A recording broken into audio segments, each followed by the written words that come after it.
शहर के सबसे ताकतवर परिवार घुटनों के बल झुककर दक्षिण के राजा को प्रणाम कर रहे थे। हवा में डर का सन्नाटा था, लेकिन उस भीड़ के बीच सिर्फ एक 10 साल का गूंगा लड़का सीना तान कर खड़ा था। न झुका न कांपा। वह बच्चे की तरह नहीं बल्कि किसी योद्धा की तरह आगे बढ़ रहा था। हर कदम के साथ उसका दबदबा बढ़ता जा रहा था। दक्षिण का राजा, जिसने कभी किसी के सामने सिर नहीं झुकाया, अचानक ठिठक गया। उसकी नजर में वह कोई साधारण बच्चा नहीं था।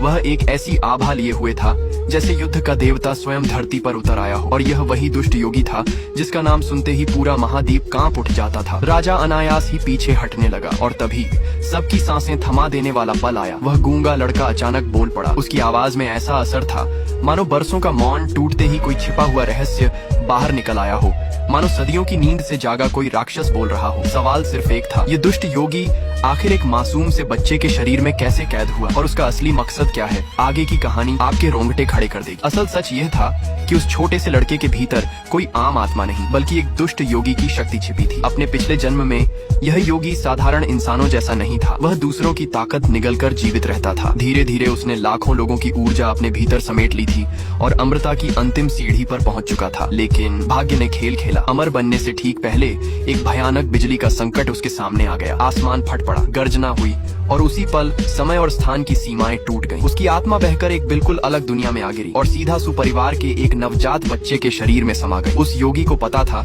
कि अपने पिछले जन्म की ताकत वापस पाने के लिए उसे 8 साल तक मौन साधना करनी होगी। यही कारण था कि वह न बोलता था न हंसता, बस चुपचाप अपनी शक्ति वापस जुटाता रहा। लेकिन उसके इस मौन को दुनिया ने उसकी कमजोरी समझ लिया। सुपरिवार ने मान लिया कि वह जन्म से गूंगा और बहरा है और ऐसी स्थिति में उनके लिए वह एक बोझ था। उन्होंने न सिर्फ उसे बल्कि उसकी माँ को भी घर से निकाल दिया। कठोर शब्दों के साथ, ठंडी नजरों के साथ। उस दिन वह बच्चा सिर्फ घर नहीं बल्कि अपने परिवार का प्यार भी खो बैठा। उसकी माँ ने अकेले उसे पाला, गरीबी और तानों के बीच। वह कभी शिकायत नहीं करता, बस अपनी माँ के लिए चुपचाप सब सहता रहा। फिर 10 साल की उम्र में उसकी जिंदगी का सबसे काला दिन आया। उसकी माँ इस दुनिया को छोड़कर चली गई। उसकी आंखों में आंसू नहीं थे, पर दिल में एक ठान ली थी, अब वह लौटेगा उसी सुपरिवार में, लेकिन शरण लेने के लिए नहीं। वह लौटेगा अपनी माँ के लिए न्याय मांगने और उन सभी को उसके कब्र के सामने झुकाने के लिए जिन्होंने उन्हें अपमानित किया था। जैसे ही लड़का सुपरिवार के घर पहुंचा, पूरे आंगन में हलचल मच गई। उसका बड़ा सौतेला भाई, जो बरसों से घर में शक्ति और रुतबे का मालिक बना बैठा था, उसे आते ही ताकत भरी निगाहों से देखने लगा। उसकी आंखों में जलन साफ थी। वह नहीं चाहता था कि यह लड़का फिर से इस घर में कदम रखे। वह आगे बढ़ा और ऊंची आवाज में डांटना शुरू कर दिया, मानो उसे सबके सामने अपमानित करना चाहता हो। बाकी परिवार वाले भी धीरे धीरे इकट्ठा हो गए। कोई उसे ऊपर से नीचे तक घूर रहा था तो कोई तिरस्कार भरी मुस्कान फेंक रहा था। सबके मन में एक ही धारणा थी, ये लड़का कमजोर है, तुच्छ है और इस घर के लायक नहीं। तभी परिवार का मुख्य दादा, जो सबका फैसला करने वाला था, गंभीर आवाज में बोला, आखिर तू यहाँ आया क्यों है? लड़का शांत खड़ा रहा। वह सिर्फ इशारों से बात करता था। दादा उसकी हरकतें समझ नहीं पा रहा था तो उसने पास बैठी सांकेतिक भाषा की शिक्षिका लड़की की ओर देखा और कहा, बताओ ये क्या कह रहा है? लड़की ने इशारे साफ साफ देख लिए थे, लेकिन उसके मन में डर था। अगर उसने सच सच बता दिया कि यह लड़का परिवार को चुनौती दे रहा है तो उसकी नौकरी तुरंत चली जाएगी। इसलिए उसने झूठा अनुवाद किया, दादाजी यह कह रहा है कि मैं परिवार में वापस शामिल होना चाहता हूँ। मैं बहुत कमजोर हूँ, मुझे दुनिया का तजुर्बा नहीं है। ये सुनते ही कमरे में ठहाके गूंज उठे। परिवार वाले उसकी मजाक उड़ाने लगे। देखा, बाहर रहकर भी कुछ नहीं सीखा। कोई बोला, बेचारा अब भी वही कमजोर लड़का है। किसी ने ताना मारा, लेकिन असलियत कुछ और थी। उसने इशारों में कहा था, मैं अद्वितीय प्रतिभा हूँ। सुपरिवार को मेरे अधीन होना चाहिए, न कि मुझे शरण देनी चाहिए। मैं यहाँ परिवार में शामिल होने नहीं बल्कि माँ के लिए न्याय लेने आया हूँ। तुम सबको मेरी माँ की समाधि के आगे झुककर माफी मांगनी होगी। उसकी असली बातों से अनजान दादा ने सोचा कि यह सिर्फ सहारे की तलाश में आया है। उन्होंने बिना कुछ और पूछे कहा, ठीक है, इसे यहीं रहने दो, शरण दे दो। और अब दादा ने सबके सामने घोषणा की, परसों दक्षिण के राजा का जन्मदिन है। एक भव्य साहित्य प्रतियोगिता होगी, तुम भी उसकी तैयारी करो। दादा ने खास तौर पर उसे यह कहकर प्रेरित किया कि वह अब कमजोर न रहे बल्कि परिवार के सम्मान में योगदान दे। लड़के ने बिना झिझके इशारों में कहा, मुझे सब आता है। फिर सबके सामने उसने अपना हुनर दिखाना शुरू किया। स्याही और कलम उठाकर उसने इतनी सुंदर और जीवंत लिखावट दिखाई